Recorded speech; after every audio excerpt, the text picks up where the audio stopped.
नमस्कार। ईरान क्या चाहता है?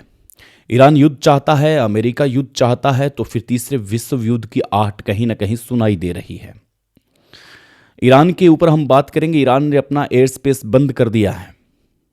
दूसरे मुल्क भी इस एयर स्पेस का अब यूज नहीं ले रहे हैं, क्योंकि ईरान ये देखना चाह रहा है कि अगर वेनेजुएला की तर्ज पर अगर अमेरिका ने ईरान पर हमला किया तो हम कैसे आइडेंटिफाई करेंगे कि ये वायुयान अमेरिका का है या फिर किसी अन्य देश का। इसलिए उन्होंने अपना एयर स्पेस ही बंद कर दिया है, ताकि रडार में वायुसेना की वो मूवमेंट पकड़ी जा सके जो वेनेजुएला पर जिस प्रकार से हवाई हमला और हवाई हमले के तुरंत बाद में वेनेजुएला के राष्ट्रपति को सीधा पकड़ा गया था, किडनैप किया गया था। ऐसा डर ईरान को भी अब कहीं ना कहीं सताने लगा है और इसीलिए ईरान ने अपना एयर स्पेस बंद कर दिया है। और अगर ईरान एयर स्पेस बंद नहीं करता तो बाकी जो कंट्री है, जैसे इंडिया है, वो ईरान के ऊपर से होकर गुजरता है, पाकिस्तान है, बांग्लादेश है, श्रीलंका है, चाइना है, तो ये भी उस एयर स्पेस का यूज नहीं करते, क्योंकि वो ये खतरा मोल नहीं लेना चाहते। इसलिए ईरान ने समझदारी का काम करते हुए सबसे पहले अपने एयर स्पेस को बंद किया है, क्योंकि बाकी जो देश हैं वो उसके एयर स्पेस का यूज करने से बचे। और एक नेगेटिव मैसेज है, उससे पहले ईरान ने अपनी चतुराई से एयर स्पेस को बंद कर दिया है, ताकि जनता के अंदर ये मैसेज आए कि ईरान ने खुद ने एयर स्पेस बंद किया है। क्या चाहता है ट्रंप, क्या चाहती है अमेरिका की जनता, ये तो आपने वेनेजुएला पर देख ही लिया होगा। ईरान को सीधे तौर पर धमकी देना और सीधे तौर पर यह बताना कि अब अगर ईरान नहीं माना तो उसे मनवा लिया जाएगा। ये कहा जा रहा है कि अगले 24 घंटे में ईरान पर बहुत तगड़ा हमला हो सकता है। जितना जल्दी हो सके ईरान में जिस प्रकार के भारतीय नागरिक हैं या अन्य देशों के नागरिक हैं, उन्हें एडवाइजरी जारी कर दी गई है। और एडवाइजरी में ये लिखा गया है साफ तौर पर कि जैसे भी हैं, जिस भी हालात में हैं, आप निकल करके ईरान छोड़ करके आप अपने अपने वतन लौट सकते हैं, वरना बहुत बड़ी मुसीबत में आप फंस सकते हैं। ये 24 घंटे का अल्टीमेटम दिया है ताकि अपने नागरिकों को सुरक्षित बाहर निकाल लिया जा सके।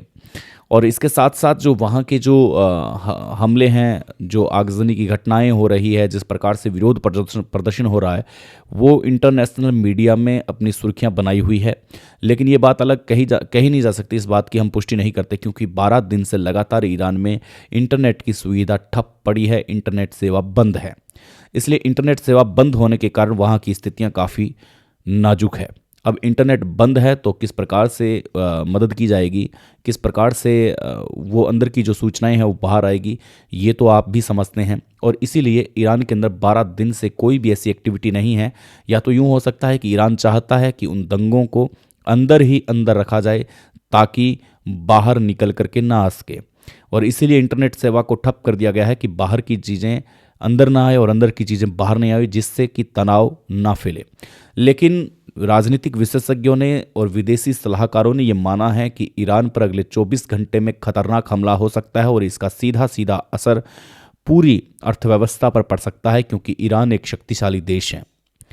अब ईरान और वेनेजुएला की अगर हम बात करेंगे तो वेनेजुएला जितना शक्तिशाली तेल भंडार में था, अगर उस देश को अगर अमेरिका झुकाना मानता है, और झुकाना समझ सकते हैं आप कि किस प्रकार से वेनेजुएला के राष्ट्रपति को किडनैप किया गया, तो इस हिसाब से ईरान कोई बड़ी तोप नहीं है। लेकिन ईरान के पास संसाधन है, ईरान के पास वो फौजी ताकत है जिस ताकत के बलबूते पर ईरान विश्व के अंदर तगड़ा युद्ध करने में समर्थ है।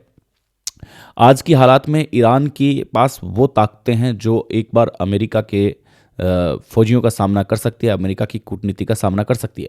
लेकिन ईरान सिर्फ एक बात से डर रहा है कि जिस प्रकार से वेनेजुएला का देखा कि वेनेजुएला के राष्ट्रपति भवन पर सीधा एयर स्पेस रुकता है और उनके एयरक्राफ्ट रुकते हैं और उनके जो फौजी हैं वो नीचे उतरते हैं, सैनिक नीचे उतरते हैं और फिर सीधा किडनैप कर लिया जाता है।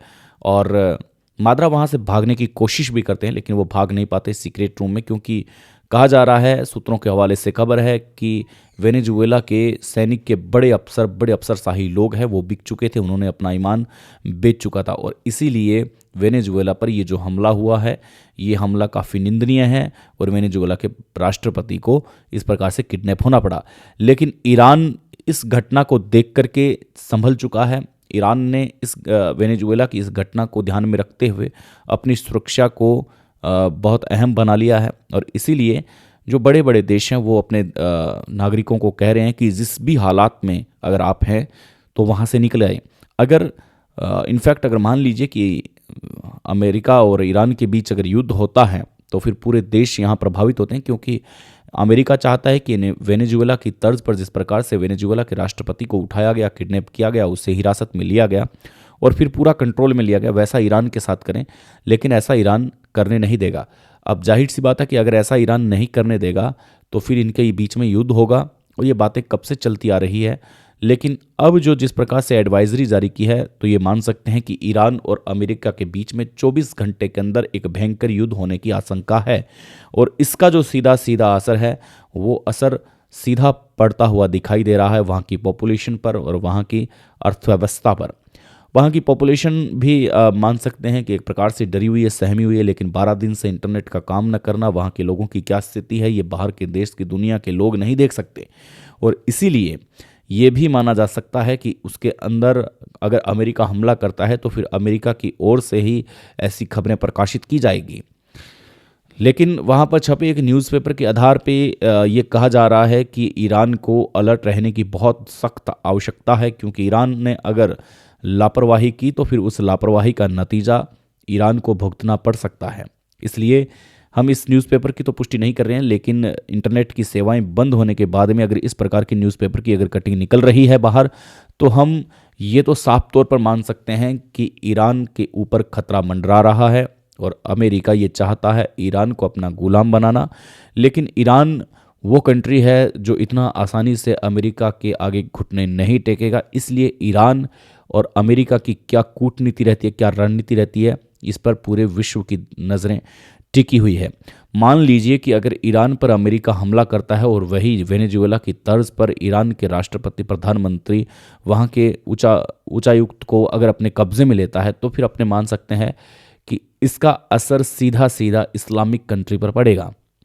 अब यहाँ पर अमेरिका एक आंख से डराने की कोशिश कर रहा है पाकिस्तान को, अफगानिस्तान को, बांग्लादेश को। ये वो देश हैं जहाँ पर कंट्रोल किए हुए हैं।